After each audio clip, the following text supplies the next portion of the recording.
సన్నగా కట్ చేసుకోవాలి. మామూలుగానే చేస్తా. ఏం పొళ్ళేను, ఉట్టి కారం వేస్తాను. తెల్లగడ్డలు ఒక 5 పాయలు, కొంచెం పచ్చెనగపప్పు, కొంచెం మినపప్పు వేస్తా. అది ఇప్పుడు కాదు, దొండకాయ కొంచెం వేగిన తర్వాత. గ్యాస్ వెలిగించాను. కాలిన తర్వాత నూనె పోస్తా. ఎర్రగడ్డలు కూడా వేసుకోవచ్చు, కానీ ఎర్రగడ్డలు నేను వేయట్లే ఈరోజు. అది ఇంకొక రోజు చేస్తా. దొండకాయలో సాల్ట్ వేసి మెత్తగా పిసికేసామంటే ఆ జో అంతా వచ్చేస్తుంది. గట్టిగా పిండేసి వేసుకుంటే సూపర్గా ఉంటుంది. కానీ ఈరోజు అలా చేయలే. ఏం కదిలించుకుంటే అలాగే వేసి చేస్తున్నా. సన్నగా కోసిన దొండకాయలు.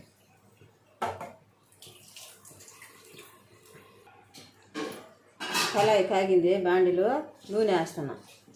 నూనె అయితే మరిగెంత పడద్దు దొండకాయ తాలింపుకి. నేను హాఫ్ టీ స్పూను 4 స్పూన్లు కాదు, దండిగానే వేసా. కొంచెం ఆవాలు,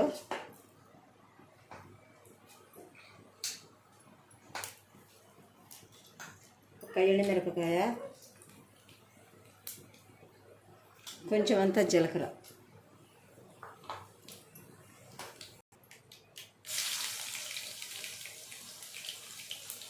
ఇప్పుడు దొండకాయలు వేసేస్తున్నాం.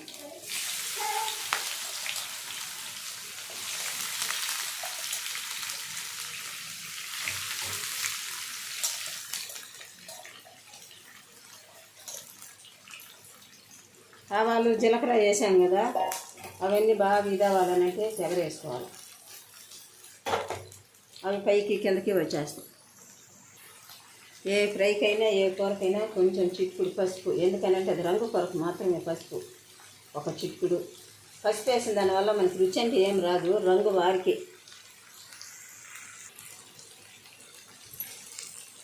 రుచికి సరిపడా సాల్ట్, సాలపోతే మళ్ళా కూడా వేసుకోవచ్చు. ఇంతవరకు వేసేసాం.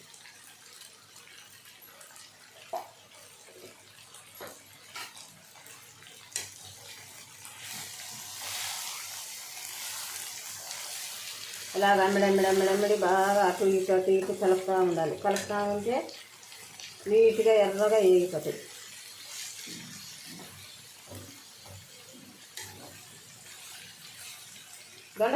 బెండకాయకి నూనె అయితే ఎక్కువ పడద్ది, దొండకాయకి కూడా నూనె ఎక్కువే పడుతుంది. మూత పెట్టచ్చు. మూత పెడితే ఏమవుద్దనంటే దానిలో నీళ్లు పోరుతూ ఉంటాయి, అవి కిందకి దిగుతూ ఉంటాయి. ఇలాగే చేసుకున్నామనంటే ఆవిరి పైకి పోతూ ఉంటుంది. దొండకాయ కూడా చక్కగా బాగా ఎర్రగా వేగిపోతుంది. నేను ఐలోనే పెట్టాను మంట ఐలో పెట్టి నూనె దండిగా పోస్తే తొందరగా మగ్గిపోద్ది.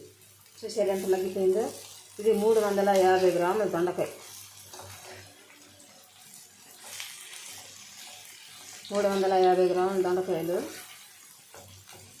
ఏమవుతుంది, వేగేటప్పటికి కొంచెం అవద్ది, అంత అవద్ది. అదంతా కూర తాలింపు, దొండకాయ తాలింపు చాలా బాగా వేగిపోతుంది కదా. ఇలా మెడమెడే ఉండి తిప్పుకుంటూ ఉంటే చాలా తొందరగా కూడా వేగిపోతుంది. ఇలా వచ్చినప్పుడు కొంచెం మంట తగ్గించుకోవాలి. మంట తగ్గించుకున్నప్పుడు ఇంకా కొంచెం బాగా ఎర్రగా వేగనిచ్చాలి.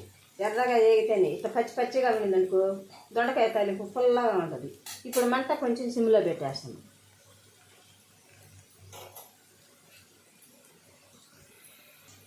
ఈ దొండకాయ ఈ విధంగా వేగిన తర్వాత ఏం చేయాలనంటే కొంచెం పచ్చెనగపప్పు, కొంచెం మినపప్పు వేసుకున్నామంటే బాగా ఎర్రగా వేగుతుంది. ఇంకా దొండకాయ కూడా వేగిపోవచ్చేసింది.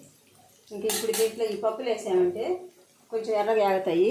పంట కింద పడ్డప్పుడు బాగుంటాయి, తినడానికి రుచిగా మంచి స్మెల్ వస్తుంది. 1 స్పూన్ అంతా పచ్చెనగపప్పు,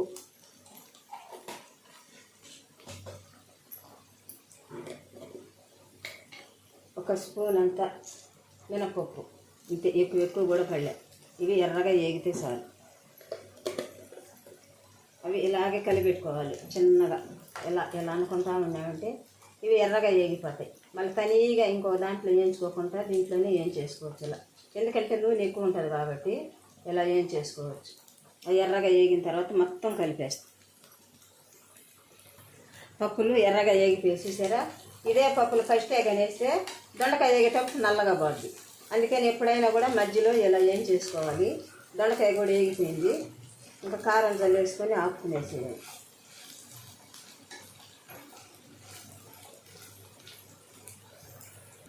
దొండకాయ వేగిపోయింది. ఇంకా ఎర్రగా కూడా వేయించుకోవచ్చు, కానీ ఎర్రగడ్డలు వేస్తే ఇంకా చాలా టేస్టీగా ఉంటుంది. వేయలేదు, కారం వేస్తున్నాను. ఈ కారంలో కూడా కొంచెం సాల్ట్ వేసి ఉంటుంది. కారం మాత్రం కొంచెం ఎక్కువే వేస్తాను.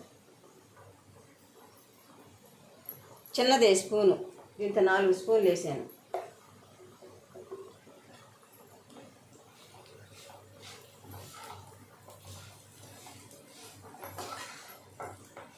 చూసారా దొండకాయ తాలింపు ఎంత సింపుల్గా ఎంత తేలిగ్గా అయిపోయిందో. చాలామంది అంటారు దొండకాయలో నీరు ఉంటుంది కదా, వేయించుకోవడం లేట్ అవుద్ది, చాలా కష్టం అబ్బా అంటారు. దొండకాయ తాలింపు చేసుకోండి మంచిదేనండి, కానీ నేనైతే చాలా ఎక్కువే చేస్తాను. ఈ మధ్యకాలంలో తాలింపులు ఎక్కువ చేయకుండా అంతా చికెను, మటను, చేపలనే చేస్తున్నా. నేను తాలింపులు చాలా బాగా చేస్తాను. అన్నిటికంటే కూడా ఈ తాలింపులతోనే తినేస్తారు పిల్లలు అన్నం. చూడండి పులుపులుగా ఎంత బాగుందో. ఇప్పుడే ఉప్పు చూస్తా, ఉప్పు చాలా పైన కూడా వేసుకోవచ్చు. కరకరాలు ఆడుతూ వస్తుంది ఆరేళ్ళకి, కాలుతుంది.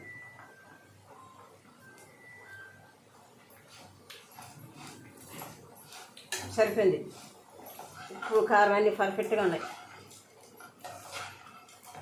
అంతే.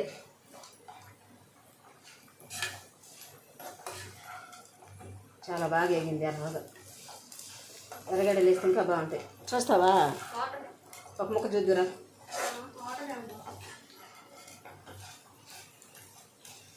అంతేనండి, గ్యాస్ ఆపేస్తున్నాం.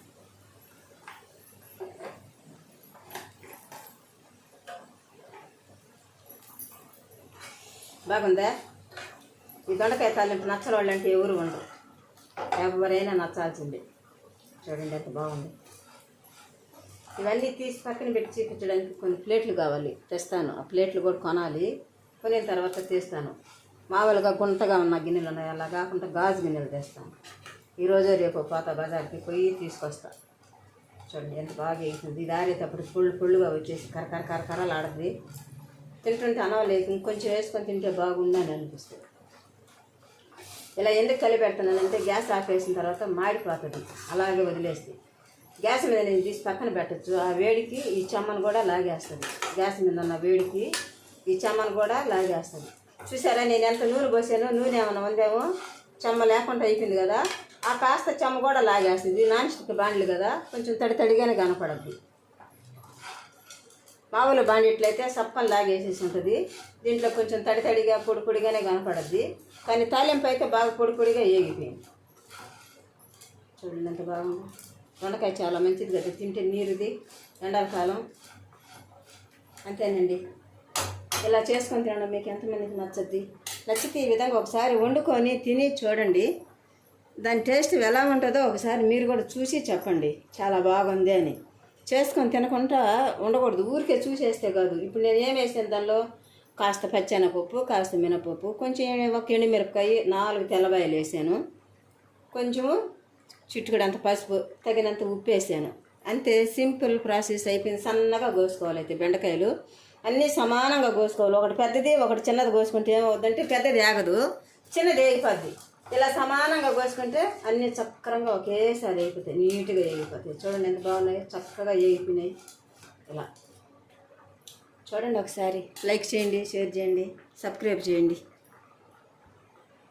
గంట సింబల్ కొట్టండి.